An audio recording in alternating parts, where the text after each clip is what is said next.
Hoy llegamos al final del libro de Colosenses. Vamos al capítulo 4 de este libro y vamos a recordar que el versículo 1 de este capítulo era parte de la enseñanza del capítulo pasado. Quiere decir que la idea que venía desarrollando Pablo en realidad terminó en el versículo 1 del capítulo 4 y no en el último versículo del capítulo 3. Así que lo que hicimos en el capítulo pasado fue incluir este versículo 1 en ese estudio. Quiere decir que el estudio de hoy empieza en el versículo 2, que dice: perseverad en la oración, velando en ella con acción de gracias, orando también al mismo tiempo por nosotros, para que el Señor nos abra la puerta para la palabra, a fin de dar a conocer el misterio de Cristo, por el cual también estoy preso, para que lo manifieste como debo hablar. O sea, aquí vemos cómo Pablo sigue dando instrucciones a la iglesia acerca de cómo ellos debían llevar su vida cristiana. Y hace un énfasis muy grande aquí en la oración, ¿verdad?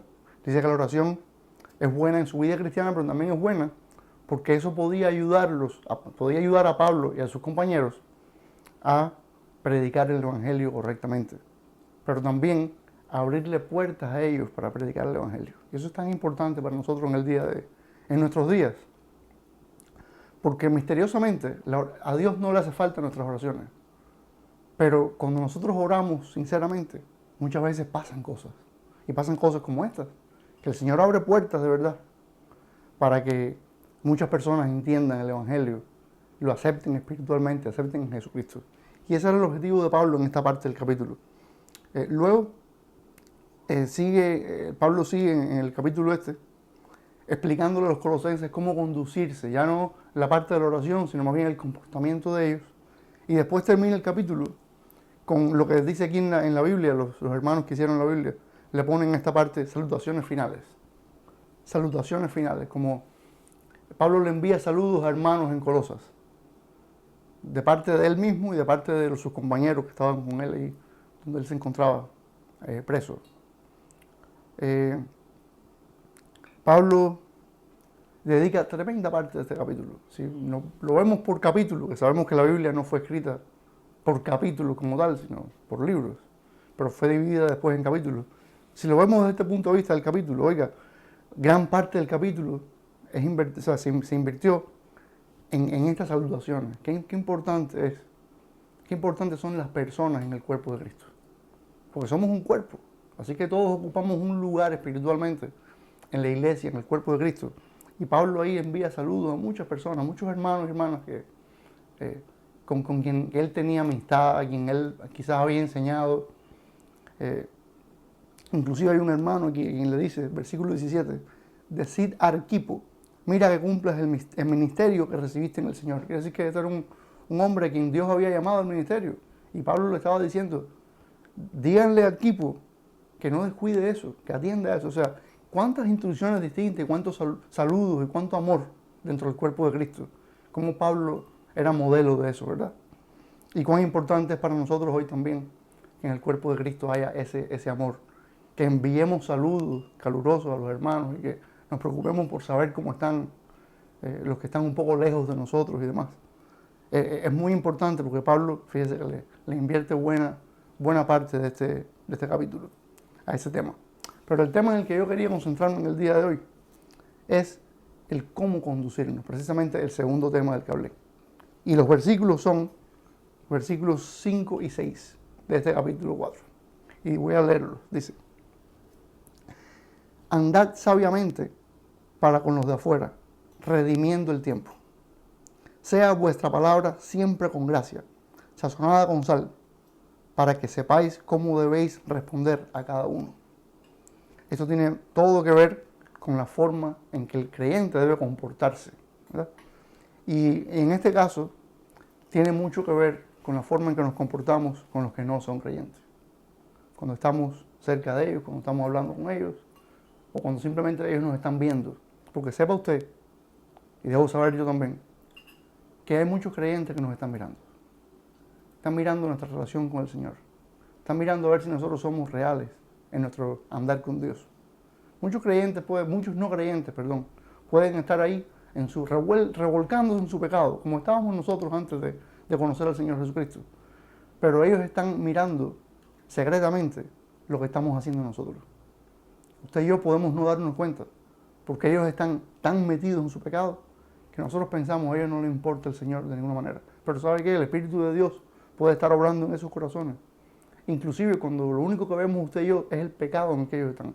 Así que tengamos mucho cuidado en la forma en que vivimos delante de ellos. Y entonces Pablo aquí nos dice tres maneras distintas, nos da tres consejos. Primero a los colosenses, ¿verdad? Y a nosotros también hoy, que podemos aplicar estos tres consejos acerca de esa forma de proyectarnos delante de los no creyentes. Mire, lo primero que les enseña Pablo a los colosenses y a nosotros es que debemos andar con sabiduría delante de los no creyentes. Él hace énfasis en la sabiduría que debemos desplegar delante de ellos. Dice, andad sabiamente para con los de afuera. Los de afuera que son los que no son parte de la iglesia de Cristo, ¿verdad? Los que no creen en el Señor Jesucristo. Andad sabiamente para con los de afuera. Y la nota que yo tomé cuando estaba haciendo mi estudio fue que la falta de sabiduría no aprovecha a la hora de extender el Evangelio. El objetivo del creyente es extender el Evangelio. Es vivir para el Señor, en amor, en obediencia. Pero también es extender el reino del Señor. Que más personas conozcan a Cristo. Que el Espíritu obre en los corazones de los no creyentes como obró en nosotros. Y que nos use a nosotros, si es su voluntad perfecta. Que sí la es, ¿verdad? Para obrar en esos corazones. Sin embargo, a veces no tenemos la sabiduría para comportarnos delante de los creyentes. Y esto, cuando actuamos nosotros con falta de sabiduría, esto no coopera en realidad en la extensión del Evangelio. Queremos que se extienda el Evangelio, pero es que nosotros somos los primeros que a veces no estamos obrando con sabiduría. De muchas maneras, puede ser, de muchas maneras. Pero usted puede pensar cómo yo estoy obrando con falta de sabiduría. Cómo estoy caminando todos los días con el Señor. En qué me estoy ocupando o qué clase de cosas yo hablo y digo y cómo trato a la gente. Son muchas las cosas que cuando usted compara, yo comparo mi comportamiento, su comportamiento, con lo que la Biblia dice que debe ser el comportamiento de alguien redimido por Cristo, en realidad no van de la mano, ¿verdad? Y eso es falta de sabiduría de usted y de mí, de mi parte. Así que eso debemos irlo corrigiendo. Debemos pedirle al Señor que sea su Espíritu el que nos convenza de ese tipo de cosas que no están bien en nosotros. También puse yo aquí que por esa falta de sabiduría nuestra, muchas veces los de afuera, ¿verdad?, quedan más confundidos que convencidos. Pero es que ellos muy posiblemente, muy probablemente nos están mirando. Y cuando empiezan a buscar esas respuestas espirituales en nuestro comportamiento, en la forma en que nos conducimos, lo que encuentran es más confusión que convencimiento de pecado. Porque dice el Señor Jesucristo, Él dijo que iba a mandar al Espíritu. El Espíritu iba a venir y iba a convencer al mundo de pecado, justicia y juicio. Y lo hizo, el Espíritu vino y convenció a mucha gente, y sigue convenciendo a muchos de pecado, justicia y juicio. Pero ¿sabe qué?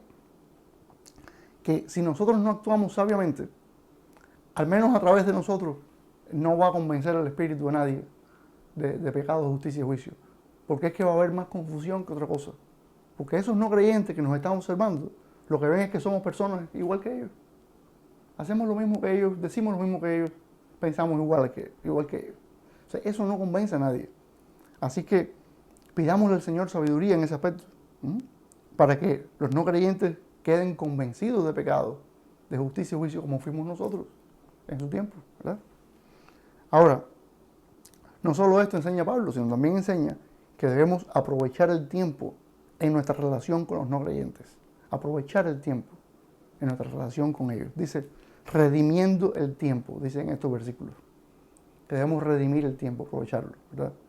Entonces, qué pena que muchos creyentes invirtamos nuestro tiempo en cosas que no son provechosas espiritualmente. Ahora, yo no quiero decir de ninguna manera que usted y yo no nos ocupemos de las cosas diarias de las cuales tenemos que ocuparnos. Yo no trabajo porque es que yo vivo para el Señor y yo me ocupo de las cosas espirituales. Yo no atiendo a mis hijos porque es que yo me ocupo de las cosas espirituales. Yo dejo mi casa, que es una asquerosidad, porque al fin y al cabo lo espiritual es lo importante. Ya yo he dicho muchas veces que yo no estoy de acuerdo con un extremo como ese. Eso no tiene nada que ver con la vida cristiana, todo lo contrario. El cristiano debe alcanzar en el poder del Señor un balance, un equilibrio en su vida. Y debe ser capaz de ocuparse de todas las cosas, guiado por el Señor, ¿verdad? Lo que quiero decir con esta enseñanza de Pablo, lo que quiso decir Pablo, es que el tiempo debemos aprovecharlo. Mire, muchas veces tenemos creyentes delante y no estamos siendo modelos de la obra que el Espíritu ha hecho en nosotros. Y eso es malo, eso es malo. Estamos invirtiendo nuestro tiempo en cualquier cosa, menos en proyectar a Cristo delante de los no creyentes. Inclusive invertimos el tiempo en cualquier cosa, menos en andar nosotros mismos con el Señor. Aun si no nos está viendo nadie, pero nos está viendo el Señor. Entonces, la oración mía hoy es que nosotros de verdad invirtamos bien el tiempo. Que pensemos a cada momento si lo que estamos haciendo glorifica al Señor, si la forma en que estamos invirtiendo nuestro tiempo glorifica al Señor. ¿Cuántas cosas hay hoy día que son capaces de secuestrar nuestro tiempo, ¿verdad? El Señor en el día de hoy nos da un poco de tiempo libre. Es verdad que tenemos muchas obligaciones, pero tenemos un poco de tiempo libre también ahora. ¿En qué lo invertimos? ¿Cuánto nos hemos convencido de que hay cosas que merecen nuestro tiempo libre, pero en realidad no lo merecen? Y yo no voy a ser el que le va a decir, se va a meter en su casa o en su vida privada y le va a decir, mire, eso que está haciendo, no, esto sí, esto no, esto sí, esto no. Porque usted mismo, guiado por el Espíritu de Dios, va a discernir eso. Porque usted sabe lo que está haciendo. Usted sabe en qué invierte su día. Usted sabe cuáles cosas son provechosas espiritualmente y cuáles no. Y si no lo sabe, usted puede estudiar la palabra. Puede estudiar la palabra. No son tiempos de desaprovechar el tiempo, valga la reiteración. Son tiempos de aprovecharlo espiritualmente. Y como digo, no quiere decir que no hagamos nada sino las cosas espirituales, sino que le demos a las cosas espirituales su lugar. Que no se lo quitemos, porque ellas ocupan el primer lugar. El Señor es primero en nuestra vida. Así que démosle a las cosas espirituales el primer lugar, sin dejar de ocuparnos de las cosas que debemos ocuparnos en este mundo, ¿verdad? Por eso también enseña Pablo, que debemos responder correctamente a los no creyentes. Fíjense que se puede dividir nuestra experiencia con los no creyentes en la forma en que nos proyectamos, pero también en la forma en que conversamos. Porque a veces podemos tener una oportunidad, gracias al Señor, de conversar con ellos, fíjense. Y es ahí cuando todos decimos, ¿no? Ahí es cuando tenemos que predicarle el Evangelio, ¿ok? Pero en realidad, ¿qué estamos diciendo? Porque fíjense que dice, para que sepáis cómo debéis responder a cada uno. Quiere decir que nosotros va a haber momentos en que vamos a tener que responderle a las personas preguntas acerca de nuestra fe. Ahora, si nosotros no estamos viviendo nuestra fe, no va a haber preguntas de ningún tipo. Eso muchos predicadores lo dicen, no soy yo el único que lo dice, ni soy el que inventó esta conclusión a la que he llegado aquí. De ninguna manera. Eso es una conclusión bien transparente, bien lógica. Si yo no llevo mi vida cristiana correctamente, guiado por el Espíritu, delante de los no creyentes, de ninguna manera ellos van a venir a preguntarme, oye, ¿por qué tú vives así? Yo veo que tú tienes esta costumbre y aquella. ¿Y por qué es? Pues yo veo que no mucha gente vive así. Pero a mí me llama la atención, la forma en que tú vives. Inclusive muchos pueden ser un poco groseros también. Oye, pero tú, ¿cómo es posible que tú puedas? Pero nos dice Pablo que debemos saber cómo responder a cada uno. O sea, nuestro comportamiento debe reflejar algo, debe reflejar a Cristo, ¿verdad? Y ese reflejo de Cristo debe hacer que las personas nos hagan preguntas, de una forma u otra. Y nosotros debemos saber cómo responderle. Ahora, ¿cómo debemos responderle? También dice Pablo aquí en el pasaje. Dice, sea vuestra palabra siempre con gracia, sazonada con sal. O sea, debe tener sabor nuestra palabra. No debe ser una palabra seca. Y debe tener gracia también esa palabra. Mire, si usted quiere saber lo que es una palabra sin gracia, remítase a los evangelios. Hace poco estudiamos el evangelio de Juan, hace no mucho tiempo. Cuando estudiamos el evangelio de Juan, vimos siempre el comportamiento de los fariseos. Eso era una palabra sin gracia.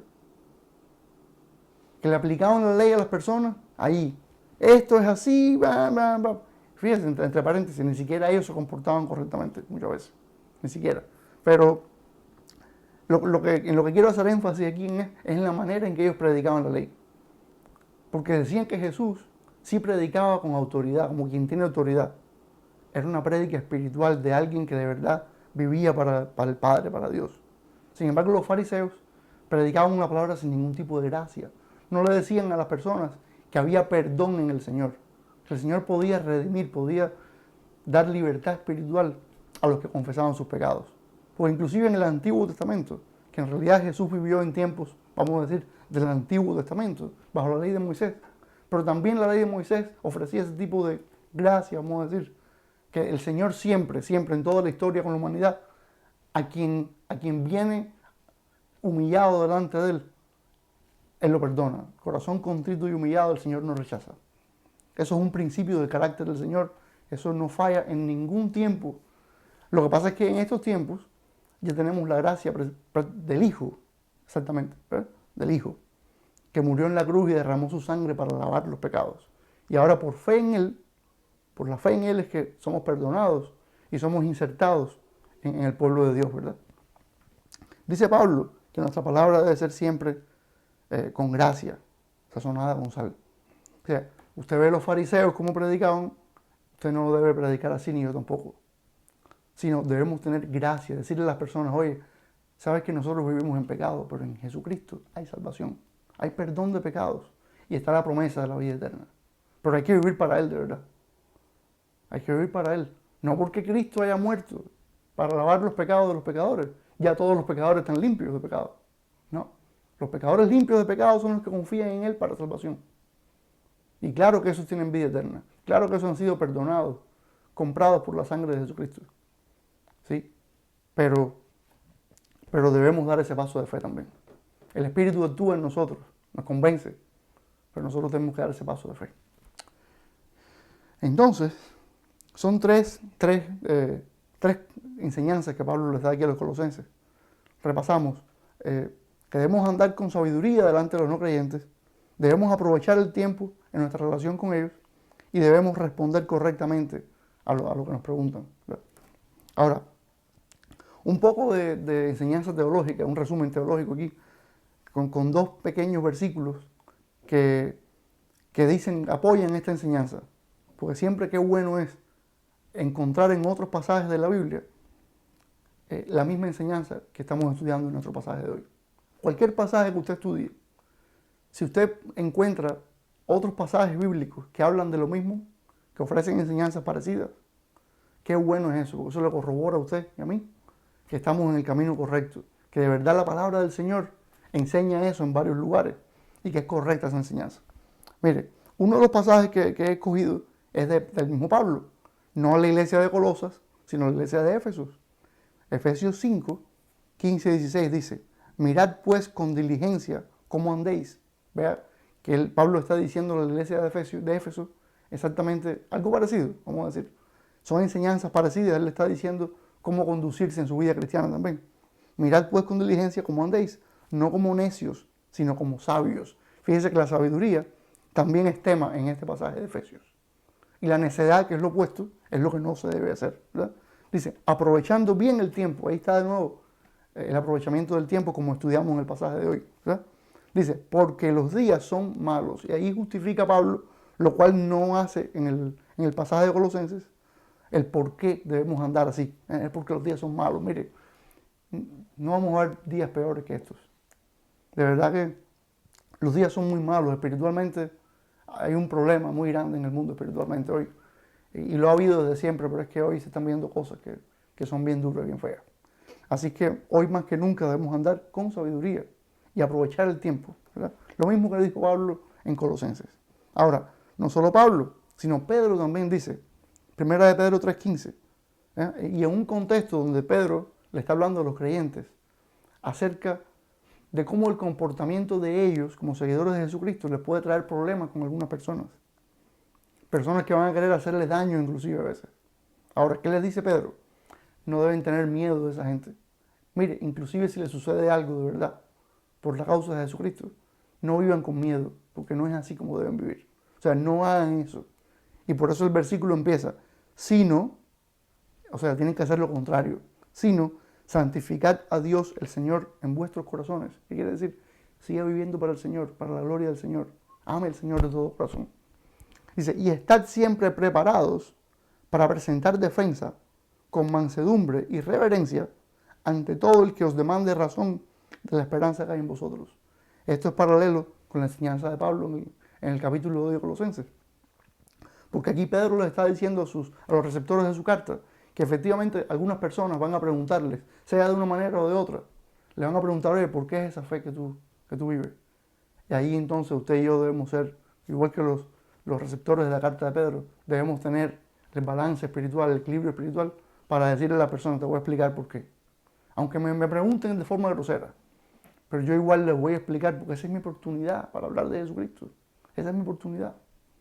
Y les voy a decir, mira porque es que Jesucristo es el Hijo de Dios, es que Jesucristo es el cumplimiento de la ley de la Biblia, del Antiguo Testamento, es que Él murió para poder salvar a los creyentes, a los pecadores, convertirlos en creyentes, que sean limpios de pecado, que tengan vida eterna.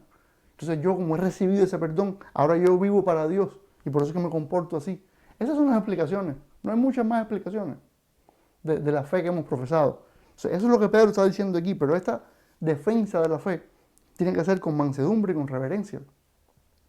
Aunque nos pregunten de forma grosera, nuestra respuesta va a ser ecuánime, con reverencia, con mansedumbre. No como una persona que tiene que pelearse con el otro para poder explicarle. No. Y cuando usted y yo detectemos a alguien que insiste en la pelea, en la contienda, mire, ahí preguntémosle al Señor qué debemos hacer. Porque quizás, a veces, el Señor nos dice, sí, pero continúa, no importa.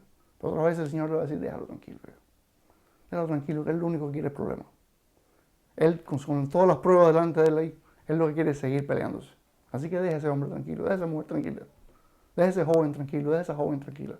Que lo que quiere es problemas, no quiere saber de Jesucristo. Lo que quiere es buscar problemas contigo. Entonces, por eso debemos seguir la guía del Espíritu Santo. En cada momento, sobre todo en estos momentos donde tenemos conversaciones con los no creyentes, ¿verdad? Que al fin y al cabo ese es el tema de todo el pasaje de hoy, los dos versículos que estamos leyendo hoy. Sí, esos son dos pasajitos que de verdad aportan mucho a la hora de comparar, ¿verdad? A la hora de comparar las enseñanzas de Colosenses. Ahí tenemos entonces en Efesios a Pablo diciendo lo mismo y tenemos a Pedro también en su primera carta diciendo algo parecido. Entonces, si yo fuera a resumir las tres enseñanzas tres comportamientos en los que podemos resumir estas interacciones nuestras con los no creyentes, yo diría gracia, sabiduría, mansedumbre. ¿Verdad? Cuando interactuemos con los no creyentes, que sea con gracia, que no sea simplemente te vas a ir al infierno si no crees en Jesucristo, lo cual es verdad. Pero es que, ¿cómo lo decimos? Con gracia. Tú puedes ser salvado por Jesucristo. Tú puedes recibir lo mismo que yo. Porque es que yo era pecador igual que tú, yo estaba en lo mismo. Quizá yo no era estafador, ni era mentiroso, ni era qué sé yo cuántas cosas. Pero yo también un día dije, no me importa Dios. Yo quiero vivir a mi manera, no me importa Dios. Oye, eso es pecado suficiente. Y usted puede decirle a la gente, yo era pecador igual que lo eres tú hoy. Con gracia. Claro que al final, si usted no acepta a Jesucristo, le va a tocar ir al infierno, sí, claro. Pero eso es decisión suya, no de Dios. Porque Dios mandó a su Hijo a sacrificarse por usted. Dios dio un paso que nadie lo va a dar. Y que a la misma vez era el único que podía darlo. Hacerse carne y morir en una cruz como un criminal. Para que usted y yo, que éramos los criminales delante de Él, fuéramos salvos. En un intercambio súper injusto, el más injusto de la humanidad, de la historia de la humanidad. Que el único hombre que vivió recto delante del Señor, que era el Señor en la misma carne, se sacrificó por los que no le importaba nada. Ese perdón lo puede recibir también esa persona con la que usted está hablando. Pero así, esa es la tónica. La tónica no es te vas al infierno, la tónica es, oye, tú sabes que tú y yo y todos nos dirigíamos al infierno. O nos dirigimos al infierno, sin embargo, eso no tiene que suceder porque mira, Cristo murió. Sabiduría es la misma línea, ¿verdad? Es andar sabiamente, hablar sabiamente. Y mansedumbre, sin contienda, sin exaltarse, sin ofender a la gente, sin cruzar la línea que dice, hasta aquí no vayas, hasta aquí no pases. Porque la persona misma te dice, no me hables más. Pero déjame decirle, inclusive esa persona que le dice a usted un día no me hables más, si usted se conduce sabiamente, con mansedumbre y con gracia, inclusive a esa persona usted va a poder hablarle algunas cositas, según lo guíe el Espíritu Santo. Así que lo animo a eso. Lo animo a que sepa cómo comportarse delante de los no creyentes. El Señor va a usarlo grandemente. Así que vamos a orar. Señor, te damos tantas gracias por tu palabra. Gracias porque tú nos enseñas cómo conducirnos delante de las personas que no creen en ti. Gracias porque tú quieres usarnos, Padre. Y te pedimos que en el nombre de Jesús nosotros aprendamos cada día más y en el poder del Espíritu a conducirnos delante de esas personas, a tener gracia con ellos, para con ellos, a hablar con ellos mansamente y con sabiduría, para que tú nos uses como instrumentos tuyos. Sabemos que tú no necesitas de ninguno de nosotros en particular, pero sabemos también que si nosotros oramos y nos conducimos correctamente, andamos en el poder de tu Espíritu, muchas cosas pueden pasar. Y te oramos por esas cosas, Señor, para que seamos instrumentos tuyos. Gracias porque nos permite, Señor, ser parte de tu obra. Gracias porque tenemos ese gran privilegio. Te lo pedimos todo en el nombre de Jesús. Amén.